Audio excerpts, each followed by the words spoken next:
If you think you can handle what you're about to hear, make sure you subscribe, because the shadows inside this story don't disappear when the video ends, they follow you. The apartment sat on the corner of Westbrook Avenue, a cracked, forgotten building hidden behind larger, newer constructions. By day it looked ordinary, peeling paint, rusted balcony rails, faint graffiti carved by teenagers daring each other to touch the front door. But at night, the entire street seemed to avoid it. Windows that should have reflected passing cars stayed black. Curtains never moved. And neighbours swore the sound of whispers drifted through the walls, even when the building stood empty. No tenant had ever stayed longer than 30 days. Some left suddenly in the middle of the night, their belongings abandoned, front doors swinging open as if they had been chased out. Others broke their leases with no explanation, eyes hollow, refusing to ever talk about what they saw. And in the worst cases, tenants were never seen again. The legend began in 1979, when a young couple, Martin and Elise, moved into apartment 3B. They were newly married, both working night shifts at the nearby hospital, drawn to the place for its low rent. For the first week, nothing seemed strange. But on the 12th night, Elise complained of faint knocking sounds coming from inside the bedroom wall. Martin laughed it off, blaming pipes or rats. Yet the next night, the knocking grew louder, sharper, like fists pounding from within the plaster. On the 15th day, neighbours reported hearing Martin screaming in the hallway. By the time anyone opened their doors, he was gone. Elise was found in the kitchen, shaking violently, staring at a phrase scratched deep into the wallpaper. "Get out." She was never seen again after being taken to the hospital, and the apartment sat empty until another tenant came along. Decades later, the stories multiplied. A college student who moved into 2A vanished after calling his parents, whispering that someone was standing in the corner. A family of 3 left food half-eaten on the table one night and never returned. Police searched the building multiple times, yet no trace was found. What unsettled investigators most wasn't the missing people. It was the way the apartment's electricity behaved. Lights would flicker in unison on every floor. Security cameras, when installed, captured hours of static. And when one officer swore he heard footsteps inside an empty unit, he returned later to find his own name scratched into the dust of the hallway mirror. By the early 2000s, the property owner stopped advertising the building altogether. Yet tenants kept appearing, desperate people who didn't care about the rumours, who needed somewhere cheap. And just like before, none lasted more than 30 days. In 2010, a paranormal research group was invited by locals who wanted answers. They brought cameras, EVP recorders, and heat sensors. On their first night, they reported nothing unusual, until one of them, a woman named Kelly, entered apartment 3B. She said the air was so thick she felt her chest compress. In her recordings, faint whispers can be heard saying her name. Hours later, her colleagues found her unconscious in the bathtub, her arm covered in scratches that spelled "stay." After that, the group abandoned the investigation, but the footage leaked online, fueling the apartment's legend. Neighbours said Kelly never recovered. She avoided all mention of the place and moved out of the state. Still, the recordings exist, and if you listen closely, you can hear what sounds like a second voice, overlapping hers, a voice that doesn't belong to anyone in the room. But the most disturbing story surfaced only a few years ago. A man named Danny rented 4C after moving from out of town. He was warned by his neighbours, but he laughed off the superstition. On his 29th day in the apartment, he went live on social media, claiming he'd proved the stories false. His video shows him walking through the hallway at night, holding his phone up, mocking the so-called ghosts. He enters his bedroom, sets the phone down, and sits on the bed. For a moment, nothing happens. Then the screen shakes violently, as if the phone had been slapped to the floor. In the final seconds of the stream, Daniel can be seen dragged backward, screaming, into the darkness of the room. The phone lies on the floor, recording silence. Police entered his apartment the next morning. His bed was torn apart, the mattress shredded. But Daniel himself was gone. And just like every tenant before him, his story ended before the 30th day. What the police didn't tell the public was what they discovered later. The video Daniel recorded wasn't the only one. On his laptop, investigators found hours of unseen footage. Long nights where Daniel filmed himself sleeping. And in every single clip, a figure stood in the corner of the room, motionless, watching. The building still stands on Westbrook Avenue, boarded up. Yet locals swear they see shapes moving past the windows. Some say you can still hear the tenants. Their cries, their screams, their pleas for help echoing down the walls that swallowed them. And on the 30th night, if you listen closely, you'll hear the whispers return. But this time, they'll be calling your name. The apartment stood sealed for nearly a year. After Daniel's disappearance, its windows nailed shut, its doors chained by the city. But chains couldn't hold back what lived inside.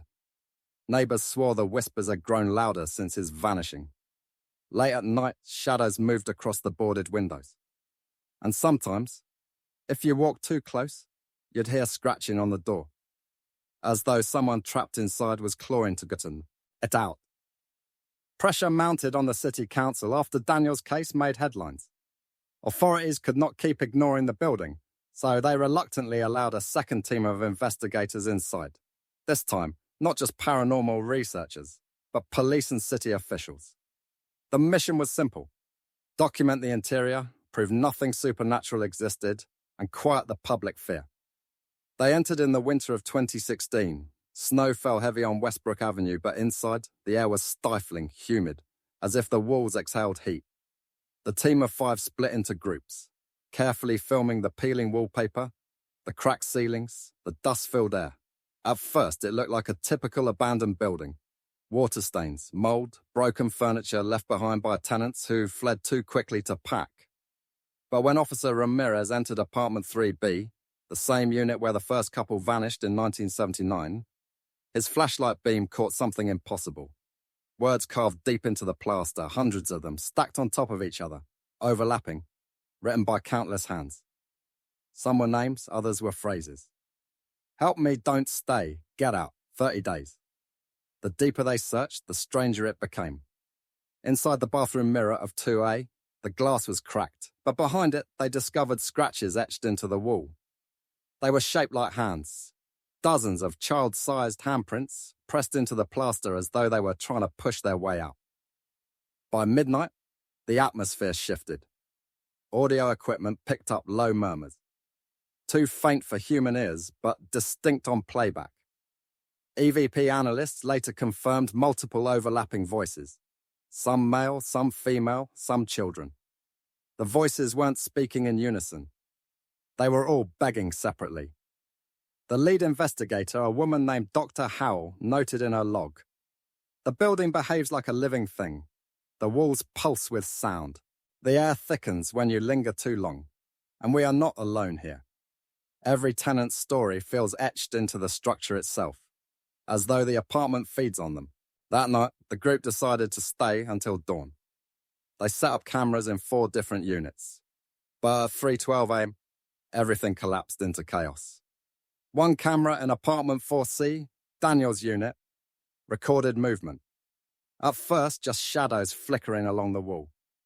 Then the outline of a figure formed in the corner, tall, unnaturally thin, with arms stretching far longer than human proportions. The camera feed blurred, distorted, but the figure remained. Officer Ramirez, stationed in that unit, screamed over the radio that something had touched him. His colleagues rushed upstairs, but by the time they arrived, the room was empty. Ramirez's equipment lay scattered on the floor, his radio still hissing with static. He was gone. Panic spread through the team. They wanted to evacuate immediately, but Howell insisted they search for Ramirez. Against better judgment, they pressed deeper into the building. The whispers grew louder, echoing in unison now, filling the hallways with unbearable noise. Down in the basement, the group made their most horrifying discovery yet. Behind a false wall, they uncovered a narrow passageway leading to an old storage room. The space smelled of rot and iron. Inside were dozens of boxes, each filled with personal belongings: clothes, photos, letters. All belonged to tenants who had gone missing over the decades. In the center of the room stood something worse.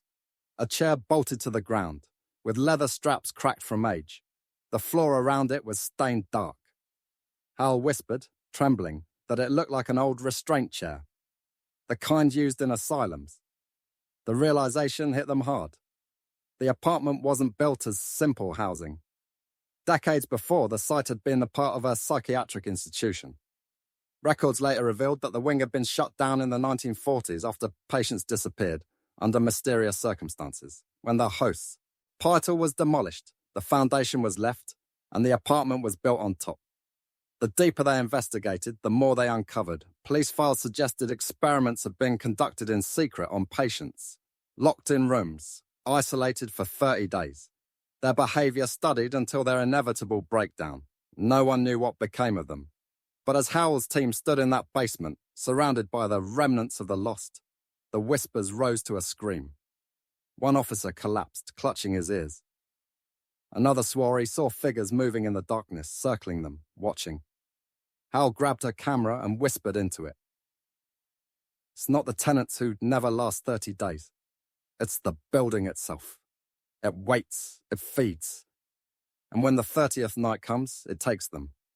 The last thing captured on the footage before it cut to static was a shadow sweeping across the lens, long, jagged, clawed. By morning, only 2 investigators stumbled out onto Westbrook Avenue. Both were incoherent, babbling about voices, their clothes torn, their eyes wide with terror. The others were never recovered. But the footage they left behind showed something none of them could explain. In one clip recorded just hours before the collapse, the camera panned across apartment 3B's living room. At first, nothing. Then in the far corner, barely visible, dozens of figures, pale and motionless, standing shoulder to shoulder, staring at the lens. And when the light shifted, it became clear those were the missing tenants, all of them, still trapped inside. The footage from the 2016 investigation was locked away in city archives, labeled confidential. Officially, the report stated that the team had encountered structural hazards and abandoned the mission. But neighbors knew better. They saw the survivors stumble out of the building at dawn, their faces drained of life, their mouths open, ning and closing as if whispering words only they could hear.